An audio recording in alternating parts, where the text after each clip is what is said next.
काश में मियाँ साहब कहते ने जदों सदियां बाद कोई सज्जन मिलता है तो उन्होंने की कहता है कि अल्फ अज दी रात मुलाकात वाली पल के रब जाने केड़ा रंग हो सी कदों तुसां जे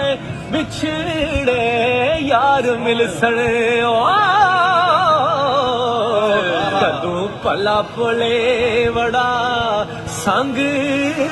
हो सी ते कोई गल दसो जड़ी याद रखा तुसा बात जदों दिल तंग हो सी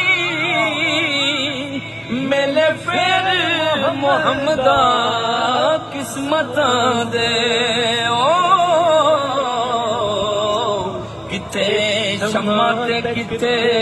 पतंग हो सी।